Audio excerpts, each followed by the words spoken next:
Good morning, everyone. We are doing our first Friday morning session for us. Ajahn Karunadhammo, myself, Anagarika Thai. We are somewhat on our own. Ajahn Chunda is hovering and actually making it happen, so that we're here. It was not a sure thing that it was going to work, but I think that is the reality of the technology. So just to what I'll do is just begin with a short reflection. I think Ajahn Chunda used to talk for about 20 minutes or so before opening up for questions and answers. I'll probably be a bit shorter, and then open it up for questions. I think it's, and then both Ajahn Karunadhammo and I can be here and responding to people's questions. So it's a new opportunity, and we'll see how it works. So just to consider our day. And how we bring Dhamma into our life. As I said, we starting from yesterday afternoon, I think we spent the whole afternoon fiddling with this camera and equipment, and then gave up, and we were going to just use a phone. And Ajahn Chunda did something last night, and it's working again. So, but that's how do you say, that sense of how we engage with like things are there's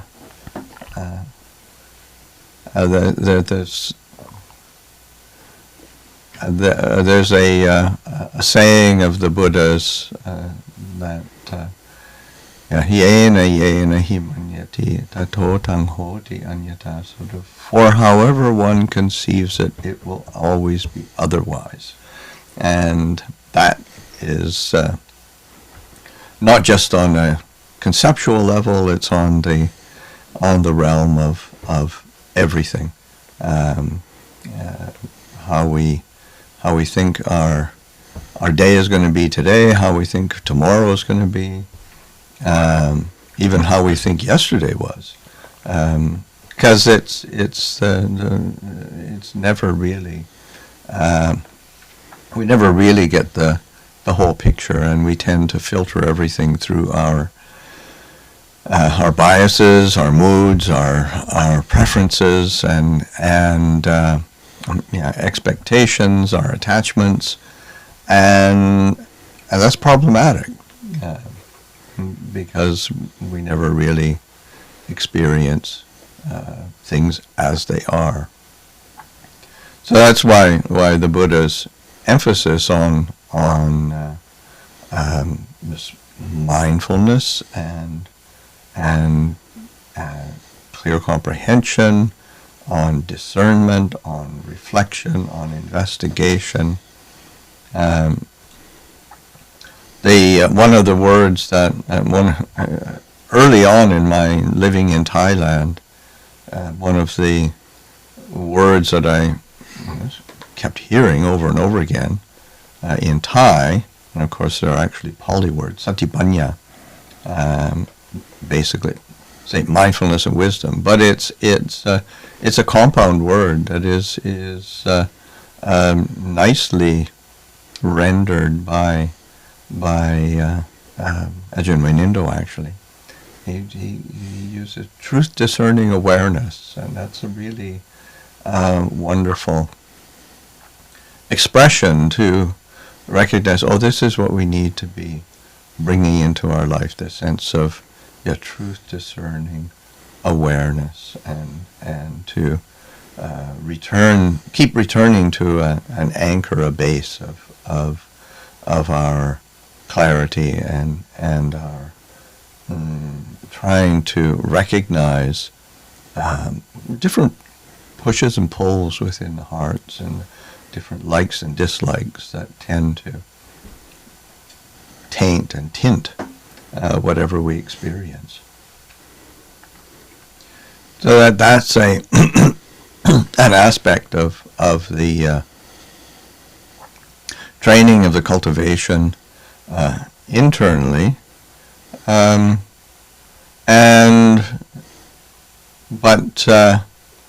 we don't just live internal lives. We have to interact with the world around us. So that I think it's important to recognize how important it is to have different structures in our life to help us, help support our aspiration, help support our practice and our intention toward the Dhamma. That's something that sometimes people don't either take for granted, or they don't want to bother with too much. But the people that we associate with, and the different structures that we create for ourselves within our life, having a routine and setting up, say, good habits is not a limitation. Sometimes people, I shouldn't have, any routines. I shouldn't have any conditioning. I should be just free. You're free to suffer, and that's not so useful. But that sense of how important it is to create those structures in one's life, that say, okay, it's what is it, 7:00 in the morning here on the West Coast, and say I start my day, get in the morning, because we had to get up, we had to be here a bit early to say get things set up, and then have a bit of tea beforehand. So we were here about 6:00ish. So it's okay. Got up. Actually, I was up about 3:30 this morning, and do yoga exercises, stretching. Gets energy going. Gets a sense of limberness in the body, alertness in the mind, and then sitting after that. So it's about an hour of exercise and yoga, an hour of sitting, and it's just a helpful way to start the day, and it just is. It's like getting up and brushing your teeth in the morning. I mean, you wash your face in the morning. You freshen up in the morning, and that's how you start. So it's a routines that we set for ourselves, and then we other routines through the day, because we've just come to the Hermitage, and so that it's a somewhat different routine than being at Abhayagiri, because the morning is going off on alms round, and that's it's a part of a routine, going off on the alms round, and then it's an opportunity for mindfulness, opportunity engaging with the local community, but it is a routine that is a container for our say, activity or for our life, and then say having the meal together, doing things, a few chores together, doing the washing up and cleaning up, then having some space and free time, and pujas. Those are, as I said, we haven't quite got a routine here, but we'll figure that out. But that's certainly in monastic life. Then there are these routines that we follow, and they're incredible support for just ongoing living, and living a life of Dhamma.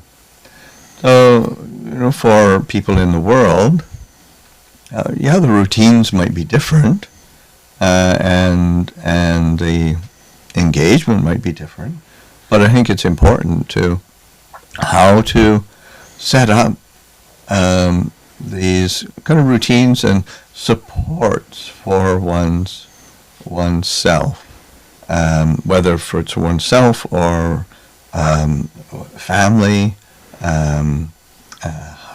who one is directly in contact with the most, being able to pay attention to those, because they affect us, and they're very helpful for supporting a continuity in one's life, so that there is this thread of Dhamma, and that supporting that thread of Dhamma is I think that's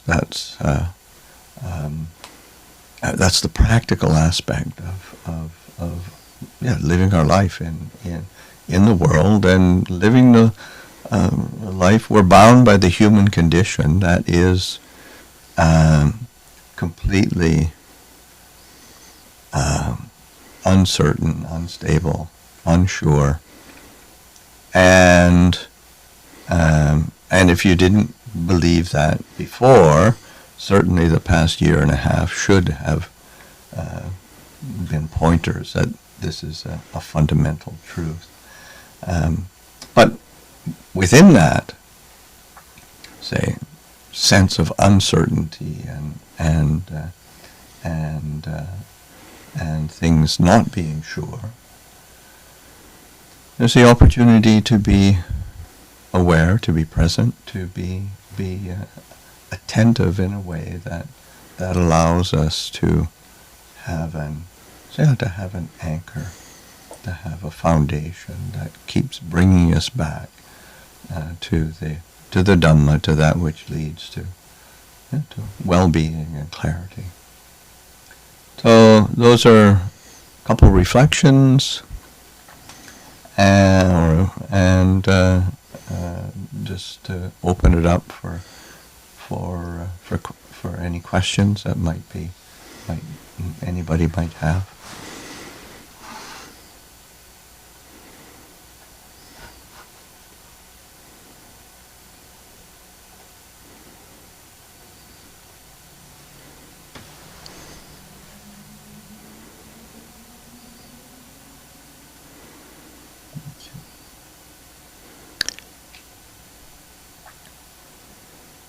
There's a bit of a delay between what they...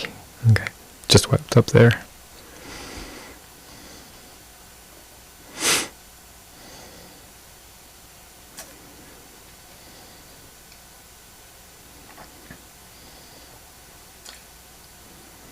Okay, so far there doesn't seem to be any questions coming in. Whoop. Here we go. There is a question: where is Upadhana in the Four Noble Truths, I see no reference. Upadhana is attachment, clinging, and it is a a manifestation of tanha. Tanha is in the Four Noble Truths, when the Buddha points to the cause of suffering, so Four Noble Truths, dukkha, cause of dukkha, cessation of dukkha, path leading to cessation of dukkha. Then the cause of dukkha, the Buddha points to tanha, and so tanha is desire, and upadhana is more like a manifestation of tanha. And there is the craving, clinging, desire, and then upadhana is attachment, and that is, so it's a bit more of a, maybe like a refinement or a bit more focused. Tanha is a bit more primal.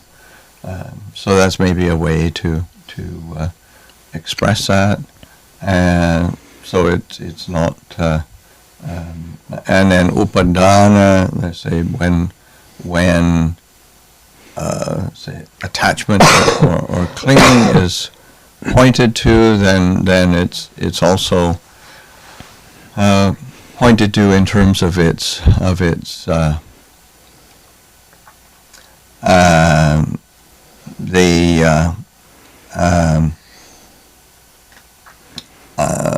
say its object, and so the Kama Upadhana is attachment to sensuality, attachment to sensual desire. The Silabbata Upadhana is say attachment to precept and practice. The Ditta Upadhana, attachment, clinging to views, opinions. Attavada Upadhana is attachment to the assumption of self. So that's these are sort of refinements of how craving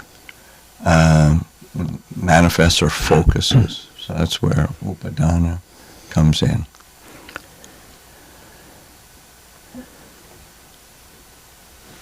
There's another question come in. Hi there, would you be willing to speak a bit about Bhikkhuni ordination within the Thai forest tradition? As someone considering ordination, I'm exploring what options there are for women. Okay. In the Thai forest tradition, and in Thailand in general, the Bhikkhuni ordination is not something that is possible. It is a how do you say? It's being revived. The Bhikkhuni ordination has sort of in Theravada, the southern school of Buddhism, the tradition, it was lost for over 1,000 years and is only in the process of being revived. And in Thailand in general, although there are a few places that are being Bhikkhuni ordination is being established, it's still quite a kind of nascent or fairly small, and a bit tenuous yet, unfortunately. But in the north of Thailand, there is a couple places that's probably the strongest place. And then there's one that I recently heard of in the northeast of Thailand, which is where the majority of the Thai forest tradition is established is starting to but it's still fairly small. Say Bhikkhuni ordination began to be re-established in Sri Lanka, and that is it's probably the largest number of bhikkhunis are there in Sri Lanka. Within the say in America, then there are in California there are 3 particular places that are beginning to train and to teach and train bhikkhunis for probably the first one that was established is the Dhammadharini, and they are it's about hour and a half away from Vaigiri, and we have pretty regular contact there, and we're able to help and support them. Similarly, Karuna Buddhist Vihara, they were in Mountain View, and they've just got a new place outside of say Silicon Valley area in the Santa Cruz Mountains, and so it's a forest place, and it is beginning to take on women for training, and then in the Sierra Nevada foothills, Aloka Vihara are another place with bhikkhunis and training there. So that's those are places which are really suitable for if one is exploring the options for training, and to just encourage going and visiting and practicing with the community, and see where it goes. Just also to add that in England, right. It's in the Ajahn Chah community at Amaravati Monastery and at Chithurst Monasteries, 2 monasteries in England in our tradition, Ajahn Chah.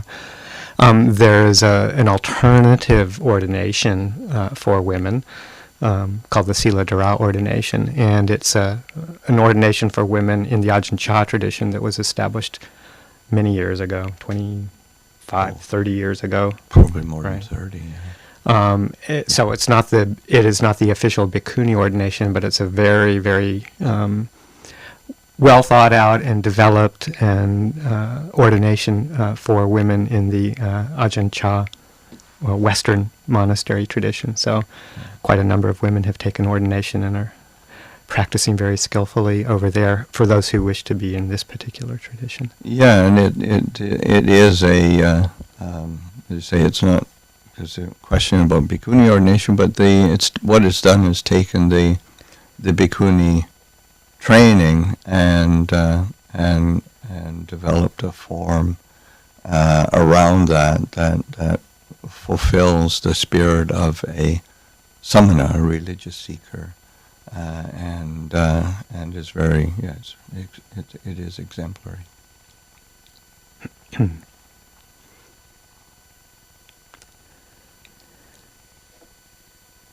Okay, there is another question. I have meditated twice daily and listened to Dhamma talk daily. I've also realized citta. How can I improve my practice? Thank you. Not quite sure what it means to realize citta, but I would improving practice is just keeping doing it and reflecting, investigating, having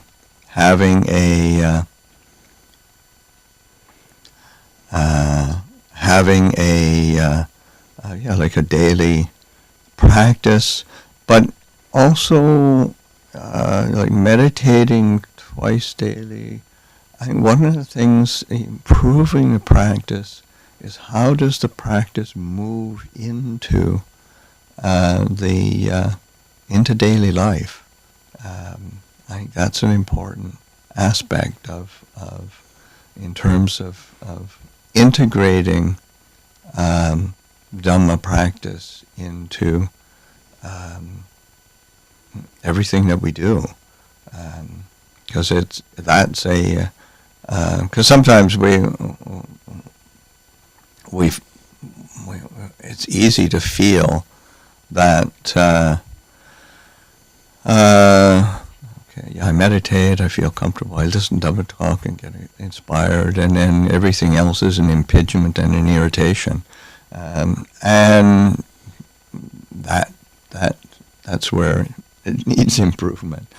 So that learning how to bring attention into the different habits of mind that come up, the different reactions of mind that come up. Are they skillful? Are they unskillful?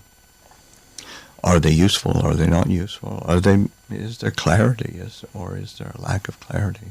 So that's an ongoing reflection, ongoing investigation. Ajahn Karunadhammo, do you have some thoughts on that?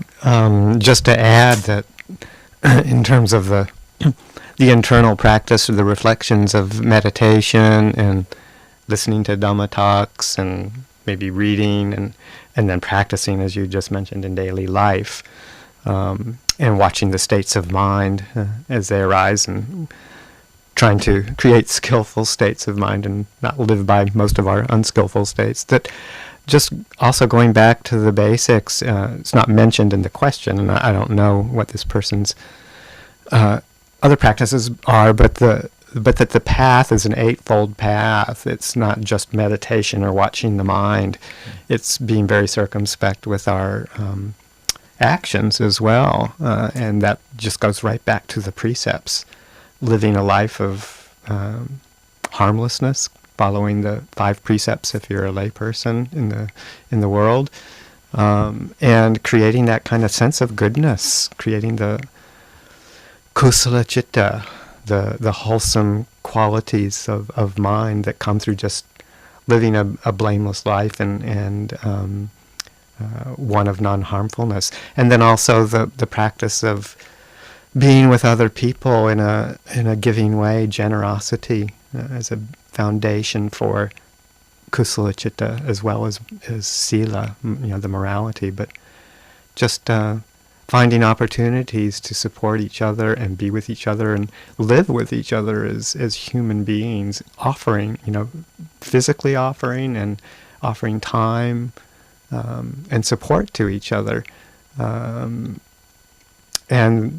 So those are the basic supports and foundations for successful practice. And you can't really sit down and meditate and just listen to Dhamma talks without having those foundational bases. Otherwise, the heart isn't really quite ready to allow it in fully, unless there's a sense of skillfulness and wholesomeness that's at the very basis of what's going on in one's mind. So just to remember that how we live our lives, just as Luang was saying, daily life, also really looking at how we behave, how we act, what we can offer, practicing states of loving kindness, and engaging in a right livelihood.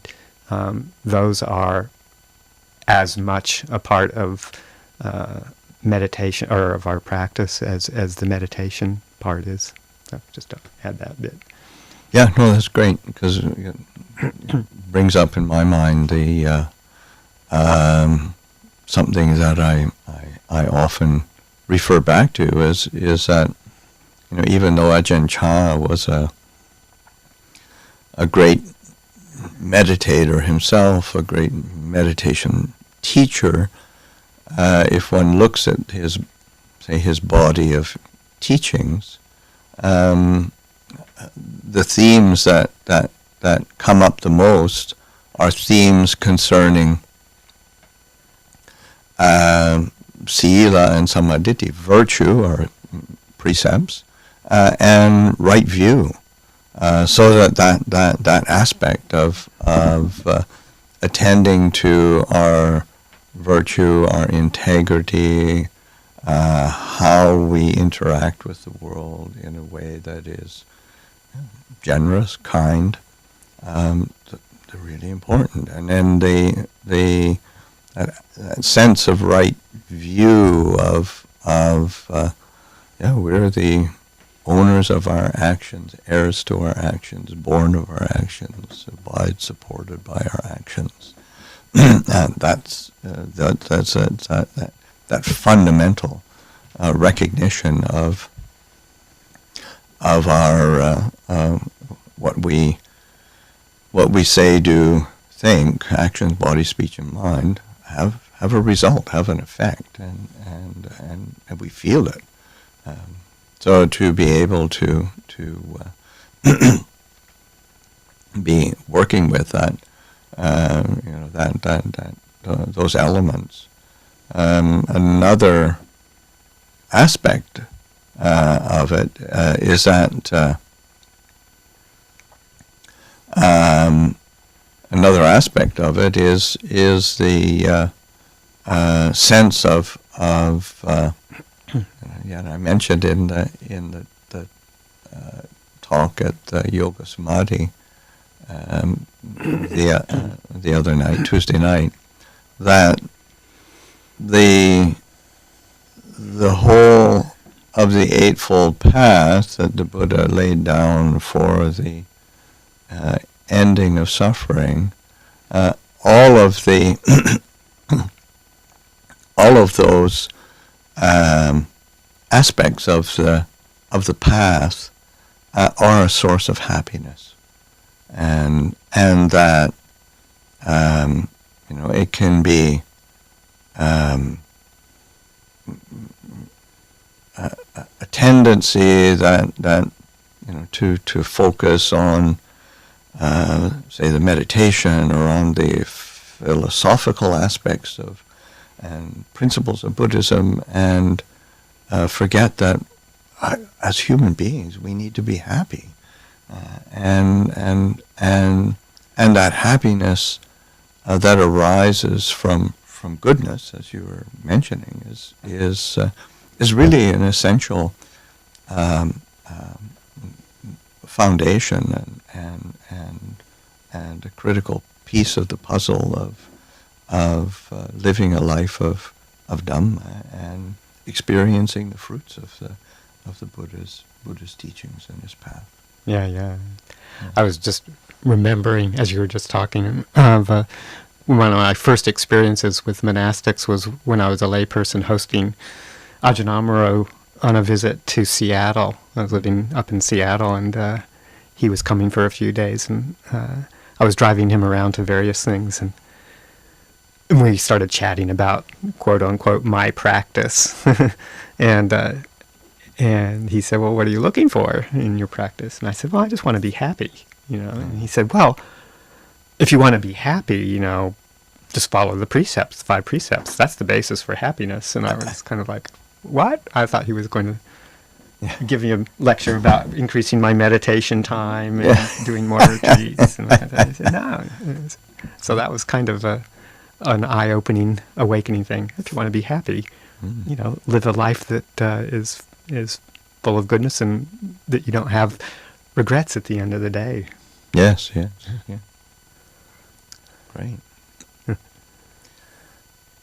Okay, there's another question about, this is about the precept, say the first precept on not killing, in the light of head lice, bed bugs, intestinal parasites. If one gets bed bugs or head lice, intestinal parasites, how are we to be free from them without killing them? Are we allowed to make an exception? If not, how are we asked to deal with them?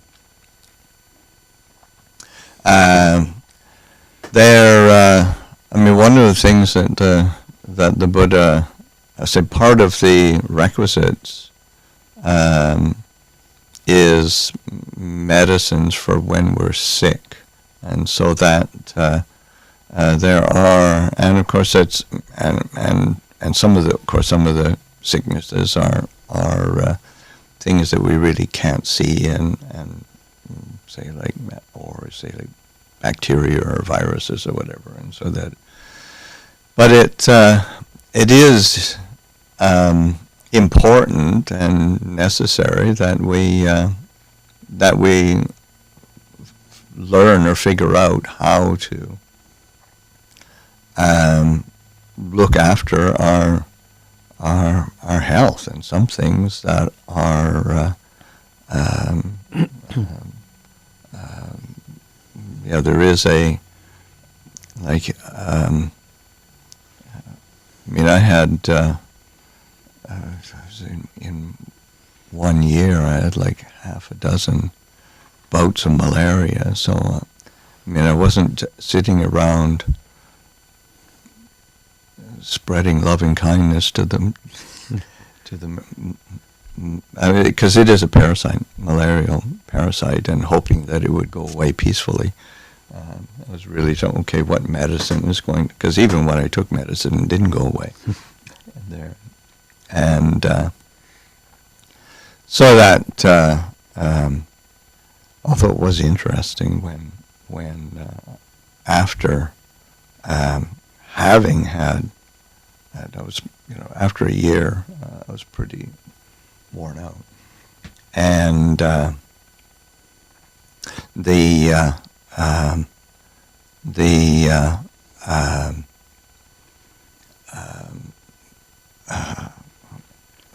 Bhante Dhammawaro is a Cambodian monk who is a healer, who came to try to help some healing with Ajahn Chah when Ajahn Chah was ill, and I consulted him and told him what had been going on, and he had me do a period of fasting and like juice fasts and whatnot, and it seemed to clear up after that. So that, but sometimes it's actually understanding the and I'm not really sure, like with, say, like head lice, when there's kinds of washes and detergent, or like treatments that sort of wash them out, and then they, rather than just, I don't know. Unfortunately, from my medical background, the medicines for head lice basically kills them. I've had those as a kid myself. But in terms of the monks' rules of training, which are much more clearly spelled out in quite a lot of detail than, say, just the basic 5 precepts against killing, and Luang Pa kind of alluded to it when he first started talking, that if it's something that can't be seen with the naked eye, then it's not considered an offense to kill them. So, like, if you've got a sickness and you need to take antibiotics for bacteria infection, things like that, that's not even considered to be any kind of offense. You get into a little bit more dicey territory with something like head lice, which you can see if you look really carefully, or bed bugs, which are bigger. It's the way we've had things like this happen at the monastery, and what you do is you just do your best, remembering that the precepts are training guidelines to see how they affect how when you follow them or when you break them, how they affect the mind. So establishing an intention of non-harmfulness with whatever you do is the first step, and then you do what you can. And if you at least like we've had some infestations at the monastery of cockroaches. Cockroaches, it was incredible. It was terrible. It was, and we did chanting. We spent almost a year, I think, aware that they were there, and as they escalated and got a whole lot worse, we kept trying to find ways, traps and potions and chanting, going through the internet of all of the ways, and cleaning. And they were absolutely resistant to everything. Yeah. And not just resistant to everything, they were proliferating. Yeah. And sort of moving through the house. Yeah, they were even in our microwave in the little display window. You could see. It was gross.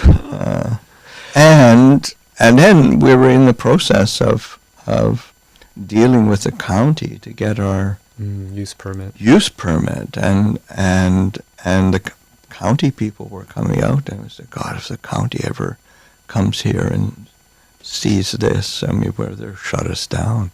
It was because we're applying for a public, right? For it to be a public facility.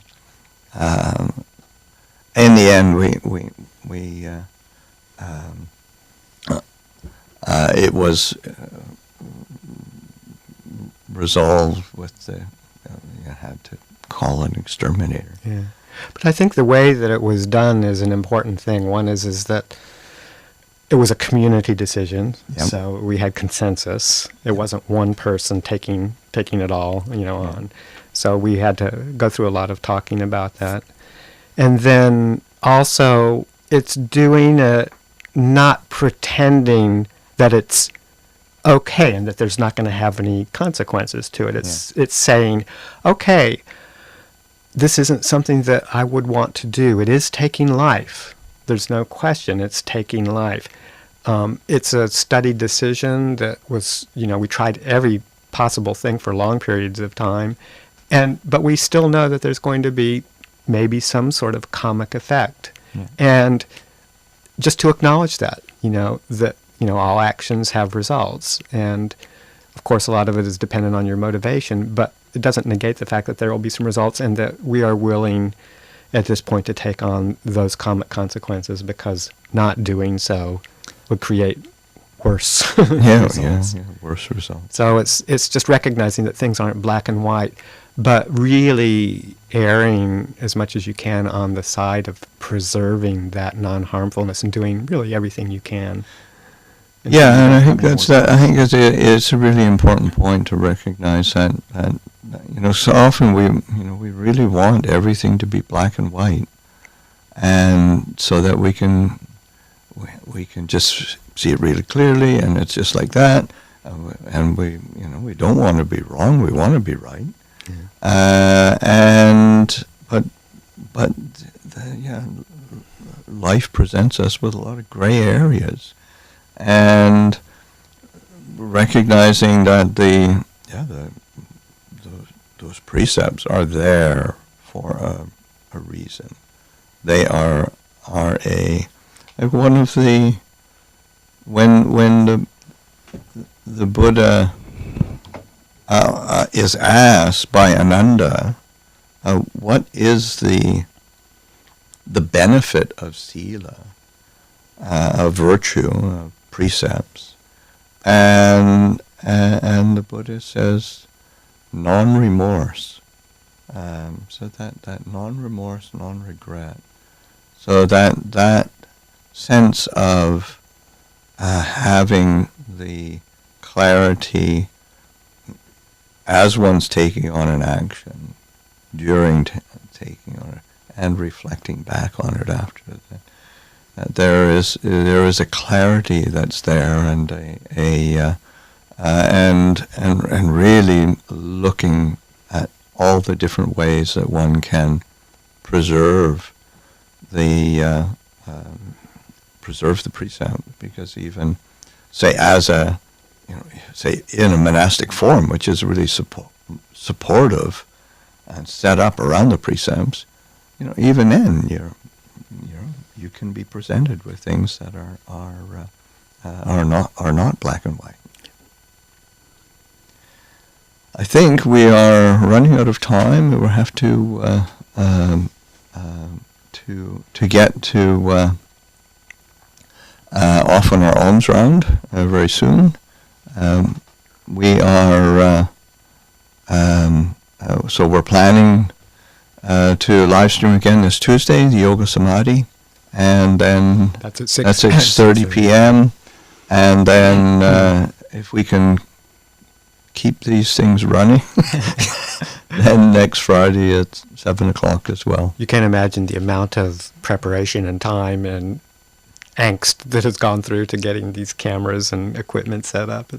And thanks to Ajahn Chunda and Anagarika Thai for seeing us through the technical stuff to make this a fairly smooth production here.